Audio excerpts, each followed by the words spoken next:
What's going on? This is the House of Boom podcast. I'm your host, Eric Boom Salvery. Today I have the honor, the most prestigious honor of having my good brother, my former teammate, assistant strength and conditioning coordinator, and what's the other part? See, I always mess up the intros. I'm never good with the intros, but I'm gonna let you get the. I'm gonna let you introduce yourself because we gonna get better at that. But all good, man. All good. So yeah, I'm the assistant strength and conditioning coordinator and the internship coordinator at the University of Miami for the football team. The U. Yes, sir. The U. Okay, that's Jeff Eaton. Oh man, you got it. Now that's Utah, man. You got to throw them both up. Oh, got to throw them both up. Yeah. See. I can only imagine. That's Jeff Eaton. He just introduced himself. He just showed me properly how to do the U symbol. Yes, thinking back to our college days, one could only imagine just being at the University of Miami, just for anything, just to go there to look, and you're there now. However, it didn't just come by chance or by hope. It came by hard work.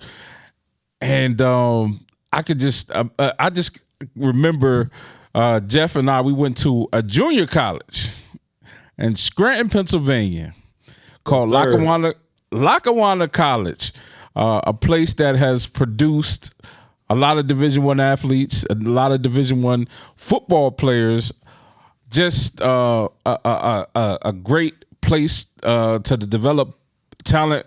And the reason why is because there's nothing to do at Lackawanna but play football and get your grades right.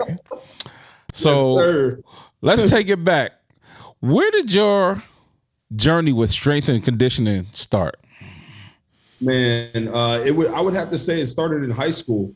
I had a strength coach named Dave Wetzel who literally it seemed like at the time he was just running us into the ground just to, kind of get us right, because we were some knuckleheads that just, had to get off the street and, just get right in the gym. But that guy, to this day, I thank him a lot, man, because he was instrumental on like planting that seed of hard work, dedication, and just discipline, man, because, where I grew up and where I came from, man, you had to be on your P's and Q's all the time. Like, it wasn't an area that I want my kids to grow up in. Let's just put it that way. But I would definitely say in high school, that was where strength and conditioning started for me. It was like a seed that was planted for sure.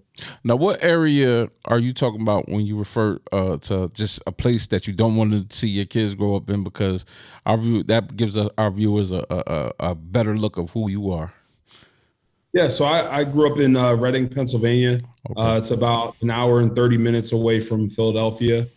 And at the time when growing up, man, we were on a decent block that we grew up on, but, the surrounding neighborhoods, it was rough. It was chaotic. There was a lot of, violence and gun violence and drugs and a lot of things going on. So, at an early age, we just had to figure out, obviously where to navigate, where not to go, who to run with.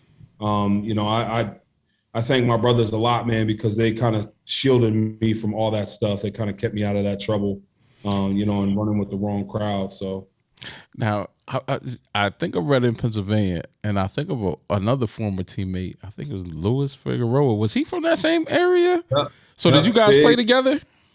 So Louis played at Wilson. He played across town at Wilson, and I played at Reading Central Catholic, which is a small 2A school. He played at a 4A school. Chad Henne went to his high school. So yes, pretty good quarterback that ended up going to Michigan. But a lot of good cats, came from that Reading area, man. A lot of good football players came from there. So as I mentioned before, Jeff, he's from Reading, Pennsylvania. I'm from New Jersey. I lived a couple places. And we both ended up in this small town junior college called Lackawanna College. Do you remember those times? Man, I remember them. I remember them like they're yesterday, man. You know, I try to tell my guys that I work with now, I'm like, you guys have no idea what it's like to not have anything, and have to work for everything that you literally want, not just in your personal life, but in your athletic career. I mean, I remember those days where we're literally on the pumpkin patch running sprints, running gassers in the summertime with Coach Duda, and he's blowing the whistle. And, we're just like, trying to make our times, and then we're cussing people out for not making their times and like getting in fights in the dorms. And, like it was, to me, it was like the Wild Wild West. But, I'll tell you what, I'll tell you what, man, that moment in time that shaped me so much. And I didn't even realize it, at the time, because I was just like, man, I got to get out of this place. I just got to get up out of here, dog. Like, if I can just get a scholarship, like, it didn't even matter if it was D1, D2. I just wanted to get up out of there. No disrespect to anybody that was working there, but you know how it was, man. Yeah. Like, all male dorms, and it's a lot of stuff going on. You're trying to make the team, trying to make the two deep, and people feel some type of way if you step in front of them and you're doing better than they are. Yeah. So it was like that dog eat dog mentality, but I still take that kind of chip on my shoulder, that comes with going to junior college, man, because we were all trying to make it. Literally everybody that was in that building was all trying to make it, regardless of what space and place, that we were in. Bro, eventually. I try to tell people, I don't coach football, but every now and again I'll snatch somebody's son up or something like that, and it's interesting because the day and the age, with the NILs and all the other stuff and how people compete. I'm like, try going to junior college and 20 running backs at your position, not 5, not 6, 20 running backs at your position, and everybody's good. And you got to find a way to scratch and claw just to get on the depth chart so that you can get film. Not even just start. You just want to just be able to get film so you can go to the games, travel, do all that stuff. And it's so interesting, the type of grit that it takes to actually just get through that. And mind you, like you said, everybody wanted to get out of there, and there was nothing to do. Well, you either went to class or you did, or you found some trouble to get into because there was really nothing to do. Do you have a funny or interesting Duda memory? Because I always have a few, but I'm gonna let you. But you're the guest, so I'm gonna let you share yours. I would say that the one memory that I have was literally when he called me into his office.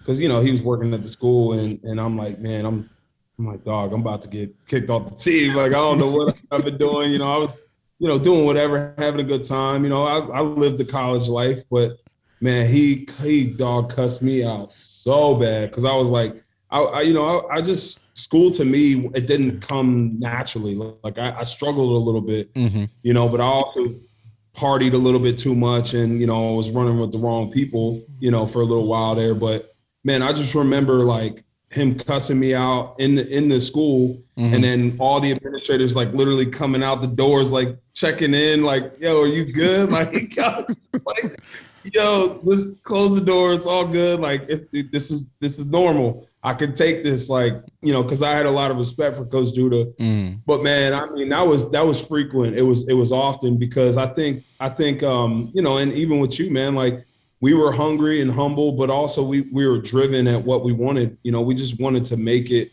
so bad, and we just wanted to show everybody that, hey, like, yo, I can hang with you. Like, it doesn't matter where you put me out on the field. I know I'm gonna contribute, at any point in time. And that was my whole thing, was like, Coach, I'm just trying to, contribute. And he's like, dude, you got to get your academics together, bro. You finna get a bachelor's degree from Lackawanna. Like, they ain't even have those yet.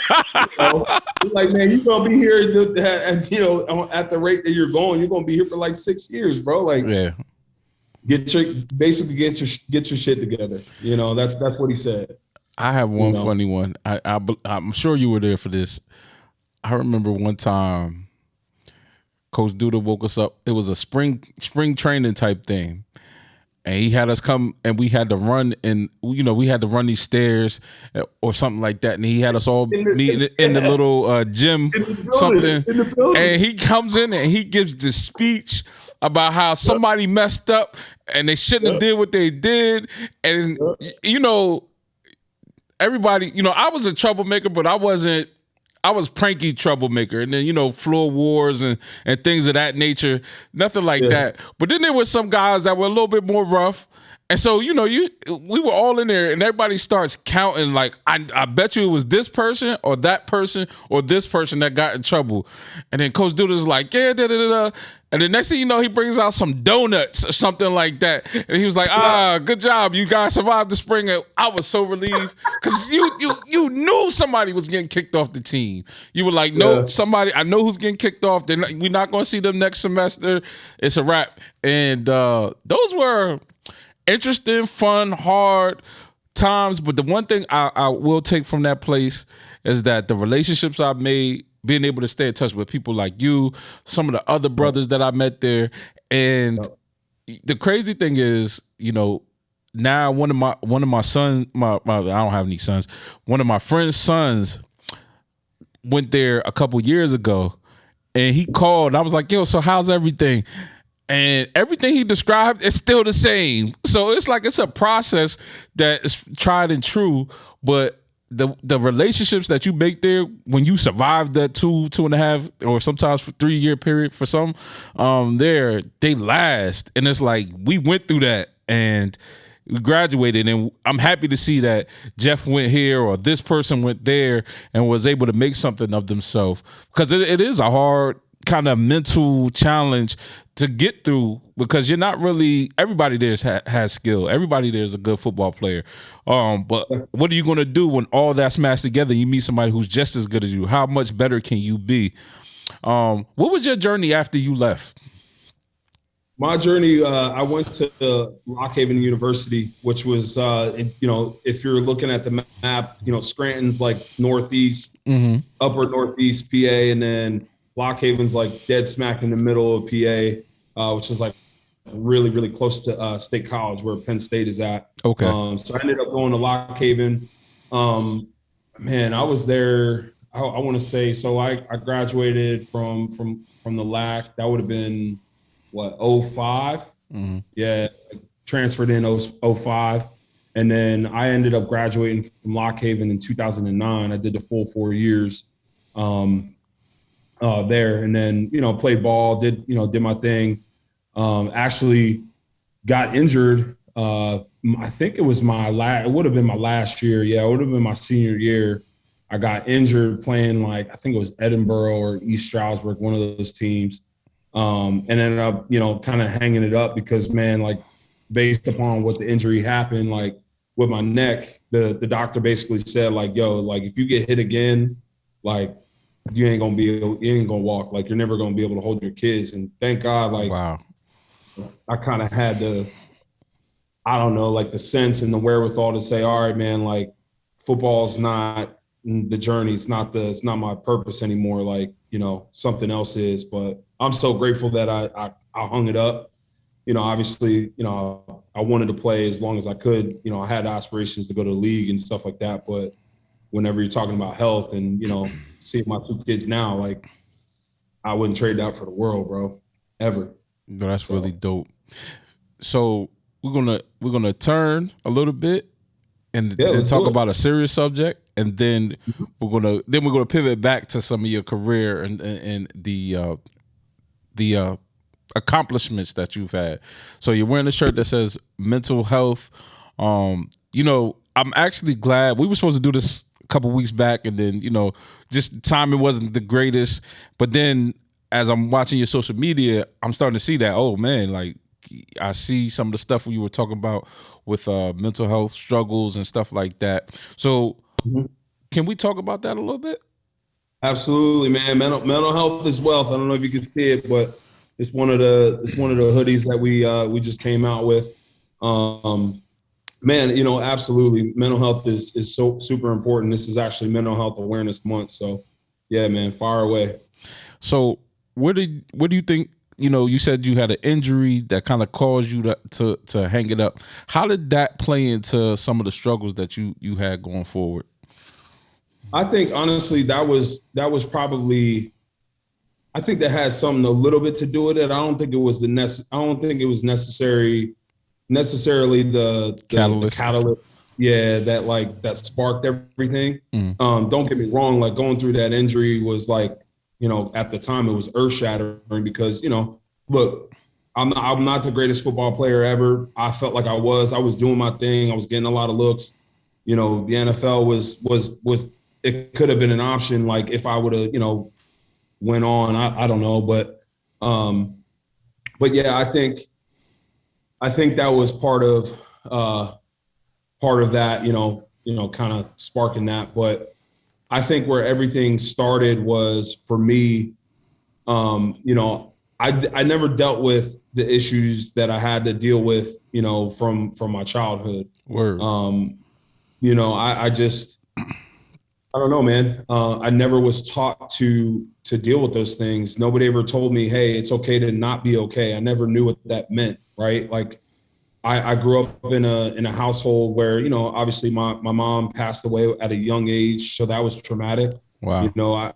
She passed when I was 5 years old. And the only memory that I have of her, is, me being in her arms, when she passed. Like, wow. That's the only memory that I have of her. So that was another wound that was open and I couldn't, really cope with and never dealt with that. And also I'm a suicide survivor. I actually tried to commit suicide my junior year of college, went through a really bad breakup.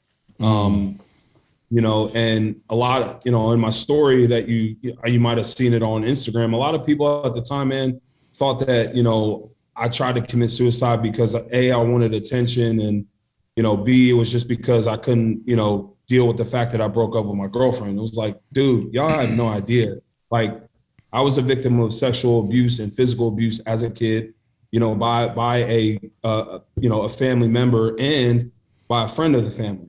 Wow. Right. I'm not going to name any names because it's the past, but a lot of people didn't know that, a lot of people didn't know why, I used to be angry all the time and just fly off the handle and not be able to deal with my problems other than, grabbing a bottle of liquor and just downing it and being like, all right, bro, like this is how I'm going to deal with it. People just thought I was just, kind of off the rails a little bit in that regard, but there were so many open wounds that I never coped with, I never dealt with, and my way of dealing with things was, all right, I'm the biggest dude in the room. Who's going to mess with me first and foremost, right? But also like I'm the party guy, I'm the class clown, type of dude that can get along with everybody, and have a great time. But deep down inside, my body was like decaying.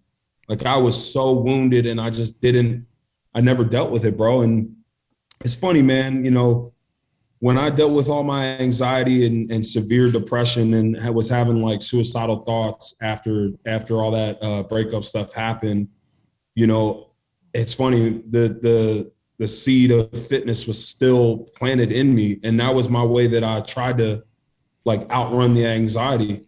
Wow. There was one day where I just started running. Like I felt like David Goggins. Like I was just running every day.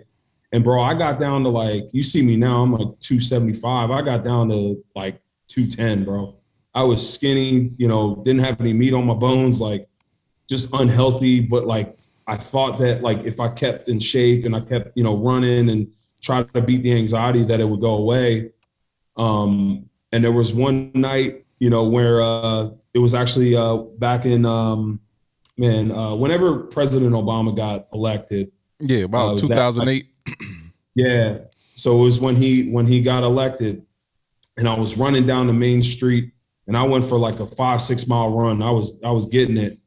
And then all of a sudden my anxiety just started kicking in, bro, like literally in the middle of the run. And I was like freaking out. I was like, thought I was going to have a heart attack. Wow. Heart's beating out of my chest. And, if anybody that doesn't know what comes with anxiety comes with depression, like it's usually anxiety and then it's depression or vice versa. and after that, man, like I'm walking on the road, like on the side of the road. I'm just like, man, like, yo, I can't do this shit no more. Like I can't do this. I was like, fuck it, bro. Like I cannot be here no more. So I knew at the time there was nobody gonna be home, because I was like, man, I don't want nobody to be around. Like nobody really messes with me anyway. Like I felt like, I had the weight of the world on me, and I let so many people down by, everything that went down. And man, the only thing I remember was sending out a text message to, like, my best friend Ali and a couple of my other boys, and some other friends. And, I think even at the time, like my ex-girlfriend or whatever. And I just said, man, I'm so sorry for everything that I've done. Like, it's just better if I'm not here. And man, the next thing I know, I'm literally waking up in my room, and my boy Ali is literally over top of me, and he's like, my boy's light skinned like me, and he was pale white, like as white as this wall, bro. And the EMTs are like taking the belt off my neck. I'm like totally out of it. I'm looking up. I'm just like, yo, what is going on? Like I blacked out, didn't know what was going on, and apparently, like, I was out, like I was unconscious. They had to revive me, kind of wake me up. And man, to this day, I'll never forget Ali's face. He was just so, like, amazed that, I would get to that point and get that low to where I would try to take my own life, man. And he's the one that found me and saved my life, bro. Wow.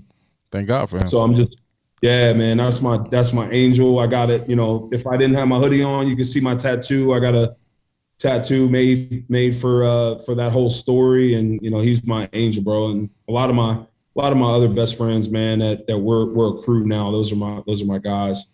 They're also like my support system that I lean on a lot, but I also lean on them, as well for everything. So first off, thank you for being unafraid to share that story, because I know that when it comes to mental health and just stuff like that, like suicide, people are often don't want to go back to that place of thinking those thoughts. So I appreciate you sharing that, especially on my platform. Absolutely, man. What are some of the steps you took from that I guess I want to say that lowest moment in life where you said, okay, I have to build this thing back up?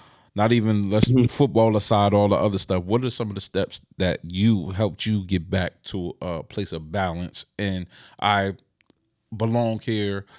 This is my life. I'm going to take control of this and get myself in the right direction. I would say first and foremost, man, I went to a mental institution, right? Like in Pennsylvania, it's state law that they have to bring you to a mental institution just to make sure that you're not going to self-harm yourself, especially for a person that survives a suicide in that regard. So I would say, that was the first thing. That was a scary thing. You're walking into a mental institution and you think like, you're okay, but you're really not okay, first and foremost, because you just did something like that. But also just to see the other people that were in there, it was like, man, it was eye-opening. That for me was, okay, man, like, I think you're where you're supposed to be, because you're hearing other stories about other people who had it way worse than you did. Like acceptance, that comes to mind. Like when you're asking me a question, is like accepting the fact of my reality of where I am, number one, and also number two, like what had happened, but also accepting the fact that I know I'm a broken individual, because every man and woman on this earth is broken at some point in time. But just accepting the fact that all these bad things happen to me and that I'm still here and I can still get myself out of that and build myself back up. And then I would say the second thing, when I was going through that was obviously therapy, man. Just being accepted, having acceptance to therapy, and listening to another licensed, professional tell me, hey, man, like, deal with your shit. That's what my therapist in that institution told me, like a couple of days of being there. After I came down, off the meds and everything like that, because they put me on like antidepressants and stuff. But he straight up told me, he's like, I'm looking at your file. This doesn't add up. What's going on? And, you know, I told him what happened. He's like, okay, like, you need to deal with your shit. That's what you need to do. And I'm like, dude, like, I don't think you should be saying that to me, bro. Like, just like that. But yeah, bro. And it was just like that. And the way he said it, it wasn't like attacking. He was just so to the point and so blunt. And it's like, look, all right, this is a chance for you to mature and grow and not beat yourself up about it. And just say, hey man, this is what real men do. He said, because from what you've told me, you've never had that male influence in your life. Your dad wasn't around. He was around, but wasn't around. Typical, you know, story that you hear. You know, you've never had that, you know, full concrete trust, truth, telling you, hey, deal with your stuff, right? Like deal with your issues. You know, and I just went from there and just continue to work and continue to support, you know, myself around that and the people around me, you know, helping me out. You know, obviously my support system and my friends and, you know, my family as well. So that's how I, you know, kind of crawled out of that. You know, it's interesting. I'm hearing your story for the first time for real from myself. And I look at you and I'm like, had that therapist talk to you like a football coach. Facts. So it's almost like, in a way, and I don't want to say sports saved your life, but because think about it, you said earlier, you were in Coach Duda's office. He told you got to get your shit together. You got to get your grades right if you want to get the hell out of here. You're going to be here for 6 semesters. Trust me, I had that talk with Coach Duda a couple times. You know what I mean? You know, and he'll shoot you straight. You know, Coach, am I going D1? You'll be like, listen, this is what I think you. And he'll tell you, and he'll do it respectfully, but it's straight to the point. In the same instance, that's just how that therapist talked to you. Like, yo, you got to deal with your shit. And I feel like it's almost like a blessing that you played football because you knew how to take that, and that's just what you needed. You know what I mean? So that's really just an amazing. I'm glad you're here, bro. Like I'm just like here's a random question. Did you ever tackle me in practice? Because I was thinking that on the way here. Because it was hard. It was hard too. Your ass was fast, bro. I used to run hard, but I was like, that first team defense and that first and second team, because you know they always used to put me on scout team, especially that's how I got better. But I was like, they used to tee off for me. I was like, I wonder if Jeff ever got me. I know it's kind of crazy when you play football. You kind of remember the people who got you good and stuff like that. I was like, and on the way here, I'm driving here. I'm like, I wonder if Jeff ever got me. Because I was like, he probably gonna bring it up. I said, I should probably bring it up before he brings it up or something like that. But I'm just glad you're here, bro. Like, for real. Like, you know, and it's so crazy. Like when people go their separate ways, and you just never know what people go through in life. And I'm glad for Ali for saving your life. And you just being able to see the other side. And it's not, your story's not done yet, but you being able to see the other side. And me hearing your story just lets me know that you're so important to the culture, especially where life has taken you. So let's talk about let's turn the corner a little bit. Let's talk about the strength and conditioning and how that journey built up past college and stuff like that. Man, you know what? After all that stuff happened, I got back to reality, got back to Lock Haven, was in classes, and you know, it really at that point in time was just me trying to find my purpose again. And thank God for my mentor, Brian Wilt, man. That's my guy. Like, he used to take us up to Penn State every Tuesday and Thursday for when they had like speed and agility stuff, kind of similar to what we were doing. He would take us up there, and I would just see Penn State guys working out, and I'm like, yo, this is amazing. Like, this is the team, right? Like, I'm from PA, that's my squad. You know, seeing guys like LeVar Arrington in the weight room when, you know, he's in the off season training, I'm like, all right, bro, like kind of my fanboy moment, but like still, I'm like, yo, this would be dope if I could do this. So we actually went up there for one class, and I, you know, got the courage to kind of speak to the head strength coach and was like, hey, like, I'm still playing ball. I don't know what this is. I feel like I want to do this. You know, can I do this? Do you guys offer internships? And he was like, yeah, like, you'll be the only intern. If you show up at, such and such a time, you could start and be an intern. So that started for me, 2006.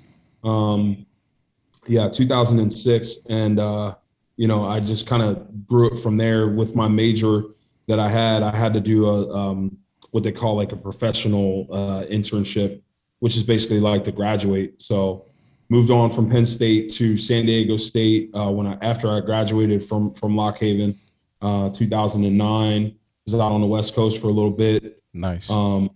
Yeah, man, San Diego is beautiful, but it's expensive. And then moved back to PA. Just kind of saved up a little bit more money, and then eventually moved back out to San Diego. Was doing like personal training because I just couldn't find a strength and conditioning job. It was just so hard to get back into.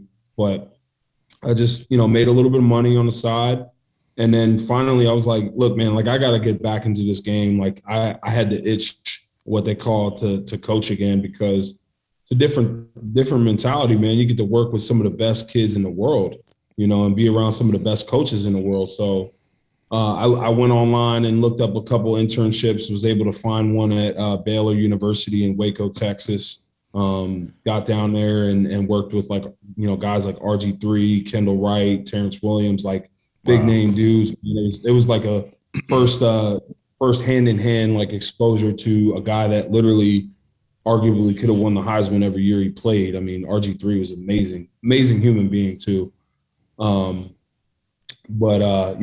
there for a whole summer. Kind of worked my way up the ranks, and then had a couple offers to other places, but those just didn't work out. And then moved back to West Philly. Was actually personal training again, and then got to Morgan State in Baltimore, Maryland, HBCU, and I was able to get a paid intern job with them. Man, I spent 2 to 3 years at Morgan, kind of just worked my way up the ranks, all the way up to an assistant level, and then it was just time at that point.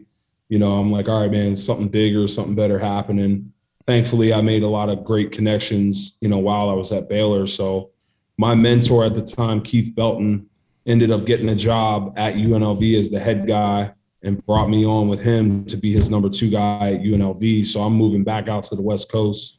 I'm in Vegas. I'm there for 2 years, working with football, working with softball. And then he ends up leaving and goes back to USC, Southern California. I'm like, damn, all right. Like, right. So I interviewed for the head job at UNLV, didn't get it, which is cool, all good. We had talked about myself, like positioning myself in the Power 5, which is Big 10, ACC, SEC, Big 12, just because I guess, my mentor saw something in me that I didn't really see at the time. And he's like, bro, you got it. You got to get out of here. You got to get out of mid-major. So I ended up getting a job at Purdue University, in Indiana, which was awesome. Big 10, made a lot of great connections out there. Actually, one of my other mentors, my brother, I call him, he's at University of Oregon, Shaw Williams. Mm-hmm. He played running back for University of Alabama. And he was instrumental on me getting a job at Oregon. So I ended up going to Oregon for 3 years. Had a lot of success there, man. Won the Pac-12 back-to-back. Won the Rose Bowl, kind of a dream story, man. It's incredible. And then obviously from Oregon now to Miami. So I've been all over, bro. East, west, north, south. Like, and you know what? It's so interesting that I follow a lot of your journey. And, I had my nephew, he was coming up, and I wanted him to just see, he was late in football position-wise. And so I was like, all right, I'm like watching Jeff. I'm like, oh, he's at Purdue. I said, I could take my nephew on a visit to Purdue now. Then I'm like, oh, okay. Now he's at Oregon. I said, oh, I'm about to get all the uncle points because I'm about to take him to Oregon. And then the freaking pandemic happened. And I was like, oh, I said, hey, no way I'm going to hit him up now because it just, I knew how tight things were. And I just couldn't. Well, he's actually at, he just walked on at what's the other school in Virginia? Green and Gold. I forget what color. They're in the MEAC as well. William and Mary? No, Norfolk State. Norfolk State. He's at Norfolk State now, and hopefully, I haven't talked to him in a little while, but hopefully everything, because I know he told me he had to walk on. But just watching your journey, and we're back. So we last left off. Jeff was talking about his journey and ascendance to the U. I did it right this time. Yes, sir. Yes, sir. Now, the interesting thing about that is that you have the same head coach that you had at Oregon now at the U. What do you? This is your boss, so we're gonna make sure we keep it. We're gonna keep all the things good. But what do you like about him, and that made you want to follow him through that process? Man, Coach Cristobal is a winner. He's got that winning mentality. He's like, it's funny, man. I was actually just watching the Michael Jordan documentary, the thing that he came out with in 2020. Okay. And Michael Jordan was talking about, if people don't like, how I lead and how I was, and, some people think I was a tyrant. And I'm not trying to say Coach Cristobal is a tyrant at all. He is so passionate about people, and he's so passionate about empowering other people to put them in a position to be great. And I can get down with that. And he doesn't take no for an answer. He's gonna run right through the door, and he's gonna knock it down and pave a way for a lot of other people. And obviously that championship DNA that we talk about at the U, man. I mean, he's got 2 national championships with arguably the best college football coach in the history. Jimmy Johnson. But he's also got national championships with Alabama too. So I mean, it's like, why wouldn't you want a piece of that? Yeah, that's part of the reason why I came with him. And, just the fact that he lets me be myself. He knows my story. He knows my mental health, battles, and he knows what my true purpose is to help others, and, how I can impact the guys. I mean, I'm just so grateful for him to bring me on and keep me with him. So. It's such an interesting thing. I remember when he got hired, because, big coaching carousal and everything. And I ended up, that was actually the one press conference I ended up watching. And I was like, man, I would run through the wall for this guy. He has that presence about him that just is like, yo, this is somebody I want to play for. Every day. And it's like that. It's like that with the staff too, and like I said, man, he empowers us. I mean, the staff that we've been able to put together is arguably probably the most remarkable staff that I've ever seen. Just the talent level, the skill level, the experience level. I mean, you got Super Bowl winners on there. You got Hall of Famers on there. You got Jason Taylor. You got freaking guys like Ed Reed walking around. You got Todd Stroud. You got my boss, Aaron Feld, who's arguably one of the best strength coaches in America. But just like the vision for him to say, all right, this is my alma mater. Now I'm going to show y'all and show everybody how it's really done.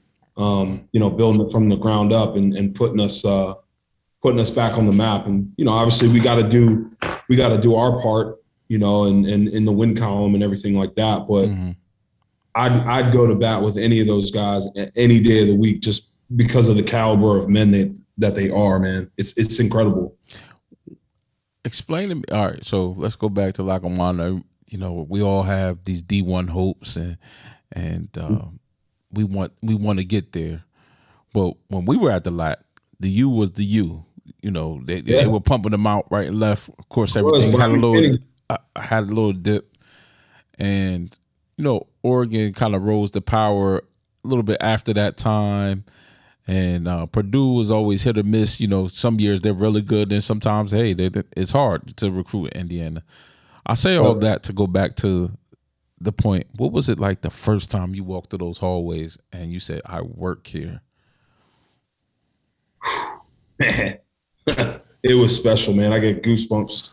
I get goosebumps, man. It's like every day you got to strap up, your mind better be right, your heart better be right, your spirit better be aligned, everything in alignment, because you have an obligation. You have an obligation to work your ass off because of the people that came before you. You know, when you see guys like Warren Sapp walk in the room, oh, it's on. Like, you see guys like that. You see Ed Reed. You see, Vinny Testaverde's, Gina Toretta's. Just seeing Sean Taylor's banner hanging in the rafters, bro. I mean, come on, man. Like, again, it gives me chills. Like, even walking on the practice field, everything that you do has a purpose behind it. And, we always say, like, how you do anything is how you do everything. And it's real. It's not just a slogan. It's a way of life. Like, you gotta earn that logo every single day, man. And just to walk through the walls with some of these people it's a blessing. Number one, I do not take it for granted at all. I understand my value. I understand the value of where I'm at, and I'm just like, man, all right, how can I give back? How can I give back to this place? Because it's special, very special place. So what would Jeff say? What would Jeff now say to Jeff, who was at Lackawanna, just scratching his teeth, trying to find his way to a Division I college? Stay focused, man. Like, stay focused and grow up. And grow up. I watched guys, that went D1. And I'm like, man, I had that, I was kind of like that guy, like, man, that should have been me. And it's like, all right, bro, like, go ahead and look at your GPA. Go ahead and look at your transcripts. You mean to tell me this institution is going to pick you up with a GPA like that? Like, why are they going to give you a scholarship? Looking at it now, it's like, all right, I would definitely tell myself, yeah, wake up, number one, you know what I mean? And grow up, and just stay focused, because you never know when something's going to pop off for you. You're always one conversation away from, your next breakthrough, or you're always one instance away from having a breakthrough. And I think if you truly put in the work to get it done, anything is possible. Like, that's what I would tell myself for sure. Because there were times, man, where I would doubt myself. I'm like looking around, looking at all these other defensive linemen, DNs, and even guys like Tyler McMeans, and played on the O line, and I'm gonna have to go against him every day. And I'm like, dog, how can I beat this guy?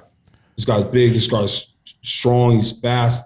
He's working out. He's pushing more weight than I am. What exactly is he doing? That's what I definitely would have, wish I would have told myself, back then. But just looking at it now, fast forwarding, in the older realm and, out of the game, I think I would also ask more questions to those guys that were in front of us, that were in front of me. How do you do this? What's this look like? Because they say it all the time, man, success leaves clues, and it really does. And there was obviously something that they were doing that put them in a position to be where they're at, or where they went. So when I left Lackawanna, I took a year off from school. Still had some academic stuff to clean up, and then I ended up enrolling in Rutgers. There's a bunch of guys actually that came to Rutgers, and so then I walked on. The spring of what was it, 2006, 2007. But before then, I was able to watch. I don't know if you remember Kai Scott. He lived on the, and he walked on the two semesters before, and he was on the team, and it was when Rutgers beat Pittsburgh, and so the Rutgers was on the rise and trying to be, and somehow, some way, I ended up. You know how you get those sideline passes? He gave me a friends and family pass, but for whatever reason, the media department must have messed something up, or I went to the wrong entrance and they gave me the sideline pass. So I was right there and got to witness some real history, and that was what attracted me to go to Rutgers. I'm saying all that because you at Purdue, you were there when they beat Ohio State, I believe, right? I was, yeah. And then you went to Oregon. Right, Oregon had some great victories as well. What victory were you a part of that just? Because I remember the only reason I remember that Purdue game, because I think you were like a hype man and they had you on camera. And I remember I actually, speaking of Kai, I texted him. I was like, "Yo, did you see Jeff on TV?" And he's like, "Word." And then I think he had the playback, so he played it. He's like, "Oh, word, that is him." I was like, "Yo, he over there. He got him hyped up for that game." But what victory, even from a strength and conditioning point, you get to see the guys that put in the work, that grinded it out and did all that great stuff. What victory were you just like, yo, ecstatic about that? Just was like, yo, I'm glad I was here to witness it. Not only just from a fan perspective or a former football player, but I know these guys. Can you talk about some of those victories that you were a part of? Yeah, man. I mean, Ohio State is definitely number one, man. And I wouldn't say it was the top one, but just the story behind that, right? Like, everybody doubted us. Number one, number three in the country. I think number two or number three in the country. Ohio State talking smack the week before, or the week of the game. In the weight room, that mentality the whole week was like, look, they're not beating us. They're not coming on our field, and they're not going to beat us, dog. Like, it's not going to happen. And everybody was dialed in. Coaches dialed in. Like, literally, outside noise was like all the way outside of us, and we were just focused on one mission. But also, man, Tyler Trent, man, I still got his wristband on, man. My man that passed away from cancer, had a long battle with that, and just the presence that he had, and he would always come into the weight room, and talk to the guys. And here's a kid that's 21 years old and has terminal cancer. Wow. And he's like wise beyond his years and thanking us for our time. I'm like, bro, what? Like, thank you. What do you mean? Like, you're making me a better man by watching you fight through this horrible illness, and you're able to persevere through it and literally inspire a whole community. And he inspired the world. Wow. He inspired the world. So, like, that story leading up to it, and then also, people don't know it, but and I hope my boy Quinn sees this, but they actually walked through our huddle when we were in the end zone getting ready. Yeah, bro. They just straight up just walked through it. And I think it was it might have been Markel Jones, or one of those guys. Like, he just popped off and said something, and it's like, nah, man, you ain't walking through our huddle. Like, we started getting into it. And I knew right then and there it was on, because when we went back into the locker room, we didn't really even, like, it was like kind of a pause before Coach Brown went in, and guys were fired up. They were riled up, like, basically standing on chairs and just like, wow. Like, it's about to go down. So we get in there, and I look at everybody's eyes. I'm like, yo, these dudes are ready. Like, I pray for Ohio State right now, because we're about to do something. And, the rest was history, man. Like, Rondell Moore just took that game all the way over, bro. Wow. That kid's special. I would have to say, because, it was almost like after that season, his career was a little up and down. I think he was a freshman, though, that year. Yeah, he's freshman.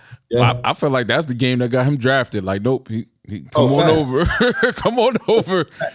Because I just remember seeing, that's the day I discovered him. I was like, who is this? I think he was number 4 or something like that. I was like, this dude is getting busy.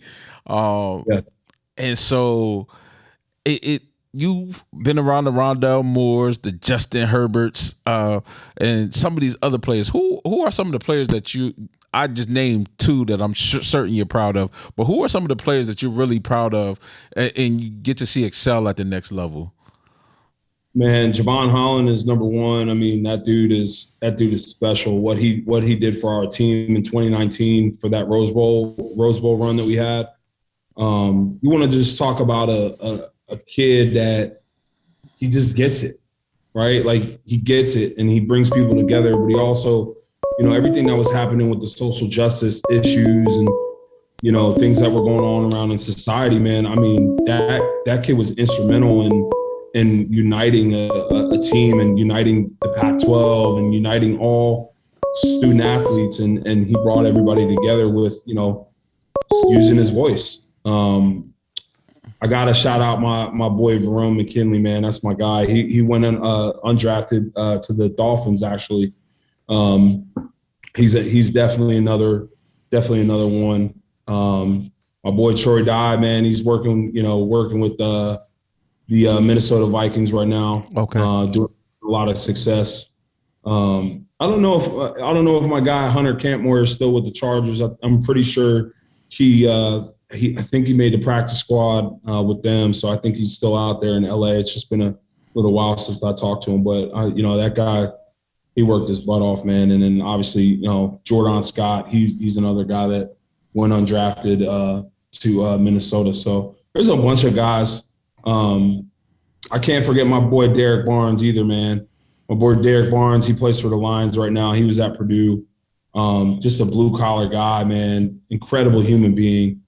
You knew it from day one. Like when he walked in the door, I'm like, yo, he's that dude going to the league. Like, he's at it, bro. Like he looked the part. He played middle linebacker. That guy was special, man. And I'm just so happy to see him flourish. And he had a tremendous year this year. So, yeah. I'm gonna go backwards just one more time. Mm-hmm. At that time at Scranton, Lackawanna, there were players that we saw that came through there that were like, this guy's got it, Yeah. And it would be like maybe something would happen, maybe they get kicked off or something like that, or go home, or maybe they just whatever.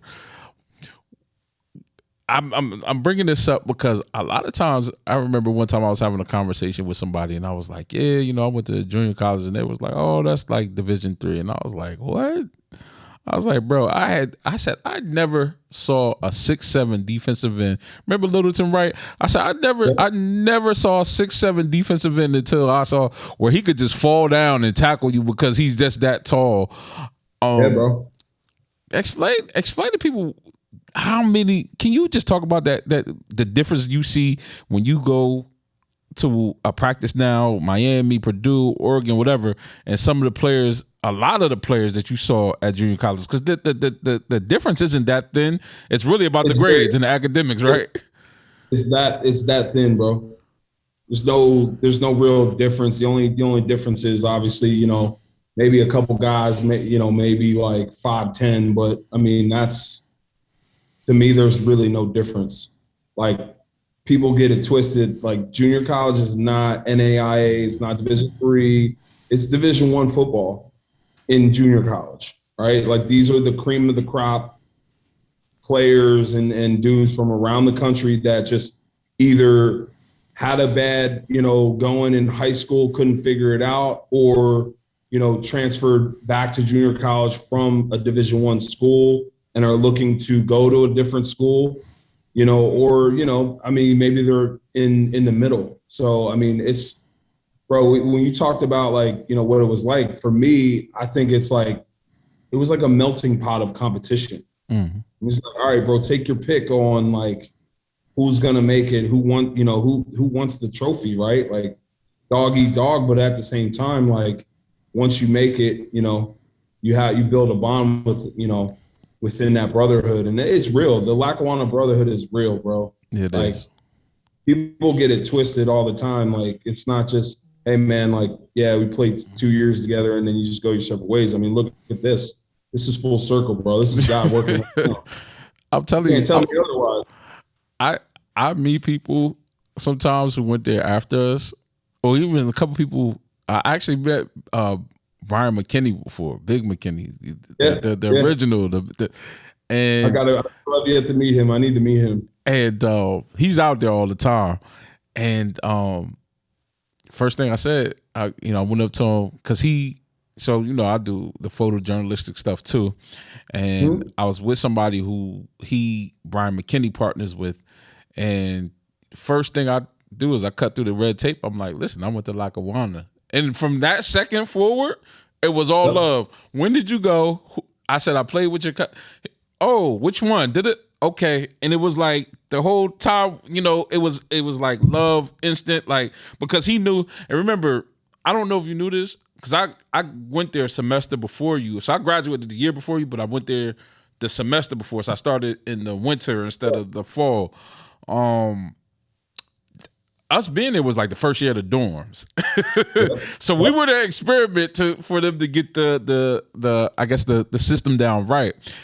And so he went there during a whole other time where I guess people had to figure it out, live in apartments and all that other stuff. But it was like you could tell a story, like I said, you could tell a funny Duda story or something, and it's the same. And like I said, people, I went there. It's always like, all right, cool. You went to the lot, you survived. All right, cool. We cool. Yeah. it's just a different thing. And again, those connections have carried on, and I still talk to some brothers. Like I'm talking about weekly. Like I talked to Kai. Shout out to Kai. That's like my brother because we ended up living in rooming together the summer before our senior year or whatever, and so that's been like my brother ever since. He just had a baby today, like literally, yeah, and we just that bond is always going to be there. I had one more question for you, one more good one. What rivalry are you looking the most forward to? Because I mean, if the U is back, that means that FSU got to be back, Florida got to be back. Because I think once your head coach really just ingrains that culture in there and got you in there getting them guys right in the weight room, and you can tell those guys the stories like the one about Purdue and Ohio State, and that thing starts clicking. That means everybody else in Florida is going to raise their levels of competition and stuff like that. So, what rivalry are you really looking forward to really getting your hands on? Because and I mean, it's got to be Florida State, bro. There ain't nothing. There's nothing like that, man. I mean, you want to talk about just history of going back and forth. I mean, that was like the Super Bowl for Florida, bro. Wow. The best of the best in Florida went to either FSU or Miami. No disrespect to Florida or anybody else. That's just what it was. And you hear from the OGs like Mike Rumph and Ed Reed and even talking to Warren Sapp and, all these other guys, they talk about how important it is to show up against them and do what you need to do against them. Yeah, I mean, it's important. I look forward to it. You beat me too, because I was going to ask. I was like, I know at least Warren Sapp because he don't play, and I know he's just tried to ingrain that in guys like, yo, this is it. This is the one we need. This is the one we need. You know what I mean? And so I look forward. I got to come down for a game or something and just be there. I'll be there with my camera in the stands, just watching you get hyped, getting the guys hyped up or something like that. Oh, yeah. And as a matter of fact, as a part of this podcast, I still eating strength. I follow him, but I still get it in, you know what I mean? I'm actually more. It's kind of crazy because when I was there, I just did serviceable workouts when I was at the LAC, and then you go and you try to graduate, and then you go on the Rutgers and you learn what real lifting and all that stuff is about. But I live better now than I ever have in my life. So a part of my podcast is I got to find a way to work out with the people that I interview.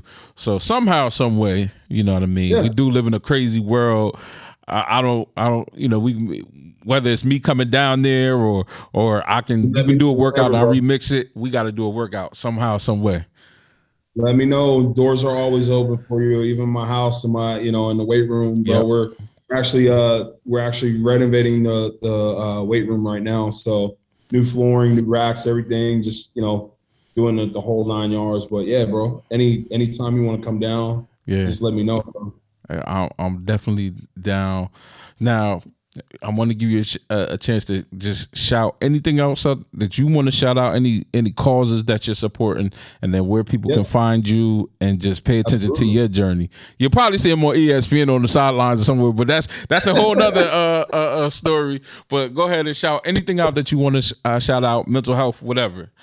Yeah, man. First and foremost, I mean, just to let everybody know where to find me on Instagram, either Eaton_strength or Highest Level LLC, which is a new business that I just started back in 2020 during the pandemic. And basically, our mission is to be mental health advocates, but also do it with, within lifestyle improvement. We also have an apparel line that, we have out hoodies, shirts, hats, literally everything, you name it. We're just trying to give back to the community first and foremost, man, and just be a voice for a lot of people that are struggling right now.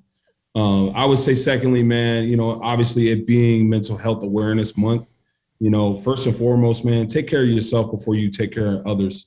They say it all the time, like when you're on an airplane, man, like put your oxygen mask on first before you can help somebody else. And that's the truth.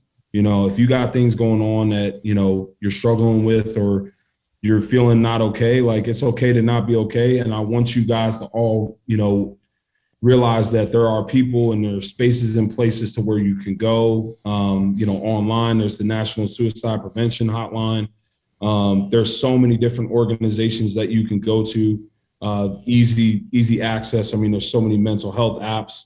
I can't even name them off the top of my head, but, and myself as well. Like if you want to hit me up on Instagram and DM me, if you got something going on, you want somebody to talk to, like, please DM me.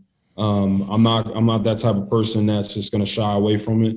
If I don't hit you back right away, it's probably because I'm busy. I have, a full plate, but that's okay. And I would say the last thing is, man, we're doing a mental health walk on Saturday, May 21st. It's going to be at Museum Park. It's in the Miami area. Going to be awesome, man. A lot of good people coming. I got a couple NFL guys coming to it. A couple of the coaches, on staff, and we've been able to build a team called Highest Level. If you want to go join, go to namiwalks.org. And then when you get to the website, just type in Team Highest Level, and then you can sign up as a member to register. And if you want to donate, you can also donate on the same site.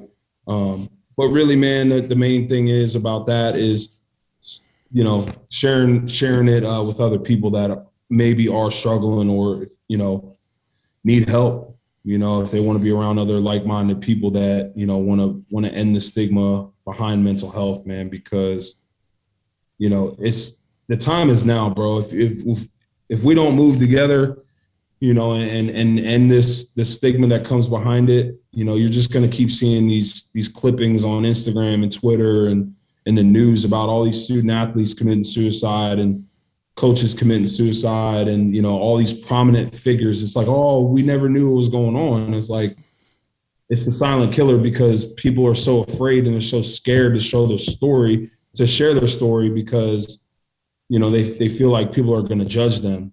And use me as an example, man. That's fine. If I can save a life, every single day, because every 11 minutes, bro, somebody's committing suicide. Wow. Like if you look at your watch, every 11 minutes, somebody's committing suicide.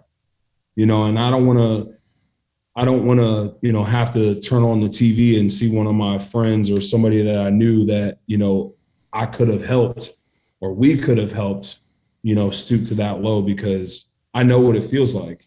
It's lonely, it's not a good feeling. It's the worst feeling that you could ever feel, like, the world is on top of your shoulders, but also the world doesn't care about you.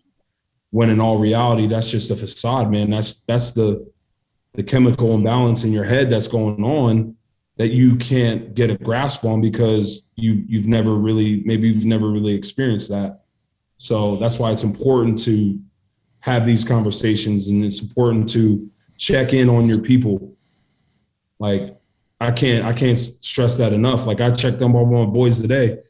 I try to check up on them literally daily, if it takes that, and weekly. And I love the fact that you say you check up on guys from the LAC weekly, man. That's important. Be an advocate for a vulnerability place and where you can be transparent, man, because, there's so many people out there that need that support. So. That's me, man. That's what we're doing, man. That's the movement. Just trying to build my purpose and really continue to do my purpose, because it's not about sets and reps for me, man. It's about helping another person and impacting that person to where, you could see them go from maybe hitting rock bottom and then them crawling out of it, and then not just leaving them, right? Like, it's putting your arms around them and walking with them, right? Like, God doesn't want us to walk alone in this world, bro. Right. We're already renting this space anyway. This isn't our final destination, so we might as well just link up and start walking together instead of walking alone. So, well, I'll definitely say that Miami is not a far trip for me. So if I can make it down on the 21st, I'll just take the walk. Hey, I might as well do it. And if you don't see me, that means that I've donated. You know what I mean? Because I believe I believe in that.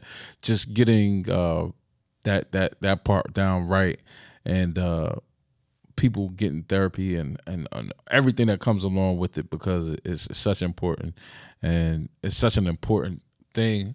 I think that as former athletes, that we find ourselves in that space sometimes, that what do we do next? And then sometimes it's that gap in between figuring out putting the pads down and the helmet away to what that can lead to some certain things and stuff like that.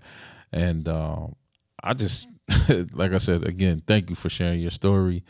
And to anybody who's watching this, if you need help, don't be afraid, reach out. If you can't reach Jeff, I'm at House of Boom, Eric Boom Salvery. Just put in Boom or Eric Boom, it'll come up. And if I can direct you in some type of way to get you to a place of better mental health, or letting you know you matter, you do matter. That's it. So thank you again, bro. I appreciate you, man. That is Jeff Eaton. I am Eric Boom Salvery, and this is the House of Boom. We out. Thanks, baby. Appreciate you, man. Oh, I'm sorry. I got to finish like that. That's how we doing it right there. Full heads.